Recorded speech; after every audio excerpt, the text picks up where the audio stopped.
Hello guys, welcome to our channel tech info by Sai Krishna. So guys, ఈ రోజు ఈ వీడియోలో నేను some useful short cuts NVDA అన్నమాట. సో NVDA కి సంబంధించిన సమ్ యూస్ఫుల్ షార్ట్ కట్స్ అయితే తీసుకొచ్చాను. అది కూడా బిగినర్స్ కి అన్నమాట. ఎవరైతే కంప్యూటర్ బిగినర్స్ ఉన్నారో, బిగినింగ్ ఇప్పుడే స్టార్ట్ చేస్తున్నారో నేర్చుకునే వాళ్ళు, సో వాళ్ళ కోసం ఈ వీడియో చాలా బాగా యూజ్ అవుతుంది. సో వీడియోని ఎక్కడ స్కిప్ చేయకుండా ఎండ్ వరకు అయితే చూసేయండి. Without further delay, let's get in to the video. So guys, వీడియోలోకి వెళ్ళే ముందు ఒక చిన్న పాయింట్ అయితే గుర్తుపెట్టుకోండి. మన కీబోర్డ్లో ఇన్సెట్ కీని మనం NVDA కీగా అయితే యూజ్ చేస్తాం. సో చాలా మందికి తెలిసే ఉంటుంది, బట్ తెలియని వాళ్ళ కోసం అయితే ఈ ఒక పాయింట్ అయితే చెప్పడం జరిగింది. సో గుర్తుపెట్టుకోండి. అండ్ ఇంకోటి, ఇక్కడ క్యాప్స్ లాక్ని మీరు NVDA కీగా కూడా సెట్ చేసుకోవచ్చు. సో వీడియోలోకి అయితే వెళ్ళిపోతాం. So first shortcut key వచ్చేసరికి ఇన్సెట్ +1 అన్నమాట. Input help on. సో ఈ షార్ట్ కట్ కీ అంటే ఈ ఆప్షన్ మనకి ఏ విధంగా యూజ్ అవుతుందంటే, ఎవరైతే బేసిక్ కంప్యూటర్ కీబోర్డ్ ఓరియంటేషన్ నేర్చుకుంటుంటారో సో వాళ్ళకి ఇది యూజ్ అవుతుంది. ఎలా అంటే, మీరు కీబోర్డ్లో ప్రతి కీని తెలుసుకోవాలనుకున్నప్పుడు ఈ యొక్క ఆప్షన్ని ఆన్ చేసుకొని ప్రతి కీని ప్రెస్ చేయొచ్చు. సో ప్రెస్ చేసేటప్పుడు ఎటువంటి యాక్షన్ అనేది జరగదన్నమాట, ఎప్పుడు ఈ యొక్క ఇన్పుట్ హెల్ప్ ఆన్లో ఉన్నప్పుడు.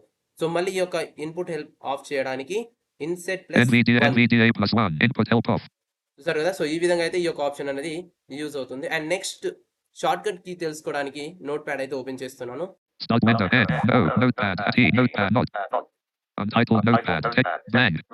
సో ఇక్కడ నెక్స్ట్ షార్ట్ కట్ చూసుకున్నట్లయితే ఇన్సెట్ +2 అన్నమాట.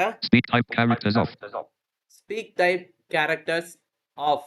సో ఈ ఆప్షన్ మనకి ఏ విధంగా యూజ్ అవుతుందంటే, మనం ఈ యొక్క ఆప్షన్ని ఆఫ్ చేసినట్లయితే కీబోర్డ్లో మీరు ఏ లెటర్స్ని ప్రెస్ చేసినా కూడా పలకదన్నమాట. ఒకసారి చూడండి. సో ఇక్కడ నేను ప్రజెంట్ అయితే క్యారెక్టర్స్ని అయితే టైప్ చేస్తున్నాను, బట్ ఎటువంటి వాయిస్ అయితే రావట్లేదు. సో ఇన్ కేస్ మీరు ఈ యొక్క ఆప్షన్ ఆఫ్లో ఉంటే ఆన్ చేసుకోవడానికి ఇన్సెట్ +2 అన్నమాట.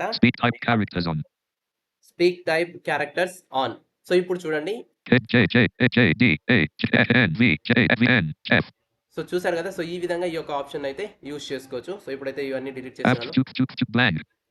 సో నెక్స్ట్ షార్ట్ కట్ వచ్చేసరికి ఇన్సెట్ +3 అన్నమాట. Speak type words of. ఈ ఆప్షన్ ఎలా యూజ్ అవుతుందంటే, ఇంతకుముందు మన క్యారెక్టర్స్ అయితే పలకకుండా అండ్ పలికేలా ఆన్ ఆఫ్ చేసుకున్నాం. సో ఈ ఆప్షన్ మనకు వర్డ్స్ పలకదన్నమాట. ఎప్పుడైతే ఆఫ్లో ఉంటుందో అప్పుడు వర్డ్స్ అనేది పలకదు. ఒకసారి చూడండి, నేను ఇక్కడ ఒక వర్డ్ అయితే రాస్తున్నాను. యాపిల్ అని రాసా. సో ఇక్కడ చూడండి, స్పేస్ ఇస్తా. సో చూసారు కదా, స్పేస్ ఇచ్చినా కూడా వర్డ్ అనేది పలకలేదు. యాక్చువల్గా ఇక్కడ మనం ఏదైనా వర్డ్ రాసి స్పేస్ ఇచ్చినప్పుడు ఆ వర్డ్ అనేది పలుకుతుంది. బట్ ఈ ఆప్షన్ని ఆఫ్ చేయడం వల్ల వర్డ్స్ అనేది పలకదు. సో మళ్ళీ ఈ యొక్క ఆప్షన్ని ఆన్ చేయడానికి ఇన్సెట్ +3 అన్నమాట. Speak type words on. So ఇప్పుడు చూడండి, మళ్ళీ రాస్తాను. సో చూసారు కదా, ఇప్పుడైతే వర్డ్ అయితే పలికింది. సో ఈ విధంగా ఈ యొక్క ఆప్షన్ని యూజ్ చేసుకోవచ్చు. So the next short cut వచ్చేసరికి ఇన్సెట్ +T అన్నమాట. ఈ షార్ట్ కట్ ద్వారా మనం టైటిల్ ని చదవచ్చు. ఒకసారి చూడండి. సో చూసారు కదా, టైటిల్ చదవచ్చు. ఇన్ కేస్ స్పెల్లింగ్ తో చదవాలనుకుంటే ఇన్సెట్ +T ని 2 టైమ్స్ ప్రెస్ చేయాలి. సో చూసారు కదా, ఇన్ కేస్ ఈ టైటిల్ ని మీరు కాపీ చేయాలనుకుంటే ఇన్సెట్ +T ని, T ఫర్ టైగర్, T ని 3 టైమ్స్ ట్యాప్ చేయాలి. చూసారు కదా. సో ఈ విధంగా ఈ యొక్క షార్ట్ కట్ యూజ్ అవుతుంది. సో నెక్స్ట్ షార్ట్ కట్ తెలుసుకోబోయే ముందు ఒక విషయం చెప్తాను. మనం NVDA వాయిసెస్ చేంజ్ చేసుకోవడానికి, అలాగే NVDA వాయిస్ స్పీచ్ రేట్ని డిక్రీజ్ చేసుకోవడానికి, అలాగే వాల్యూమ్ డిక్రీజ్ చేసుకోవడానికి ఏం చేస్తాం, NVDA మెన్యూ తీసుకొని ప్రిఫరెన్స్లోకి వెళ్ళి సెట్టింగ్స్లోకి వెళ్ళి ఇవన్నీ సెట్టింగ్ చేసుకోవాల్సి ఉంటుంది. సో అలా కాకుండా ఇప్పుడు నేను చెప్పబోయే షార్ట్ కట్ ద్వారా మీరు ల్యాప్టాప్లో లేదా డెస్క్టాప్లో ఏ ప్లేస్లో ఉన్నా సరే ఈ యొక్క షార్ట్ కట్ ద్వారా ఇవన్నీ చేంజ్ చేసుకోవచ్చు. ఆ షార్ట్ కట్ ఏంటంటే INCET +Ctrl +left arrow right arrow.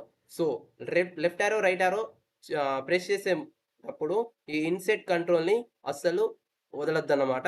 ఒకసారి చూడండి. INCET Ctrl +left arrow right arrow ఒకసారి చూడండి. Enable backwards voice British English. Voice British English. Variant Rate 30. Rate 30. So ఇక్కడ రేట్ మనం డౌన్ యారో అప్ యారో ద్వారా తగ్గించుకోవచ్చు, పెంచుకోవచ్చు. Increase decrease. Rate 25, Rate 20, Rate 15, Rate 20, Rate 25, Rate 30. So చూసారు కదా. And ఇంకా నెక్స్ట్ రైట్ Pitch ఆరో 65. పిచ్ ని కూడా మనం Pitch 60. పెంచుకోవచ్చు. Pitch 65. Pitch 70. Pitch 70. Pitch 70. Pitch 65. So next Inflection 30. Volume 100. Volume కూడా ఇక్కడ పెంచుకోవచ్చు, Volume 90. తగ్గించుకోవచ్చు. Volume 90. Volume 85. Volume 90. Volume 100.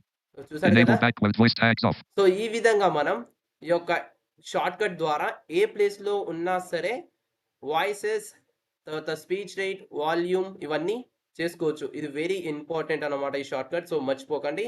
And the next short cut వచ్చేసరికి స్పీచ్ సింథసైజ్ మార్చుకోవడానికి షార్ట్ కట్ వచ్చేసరికి INCET plus control plus S అన్నమాట. ఒకసారి చూడండి.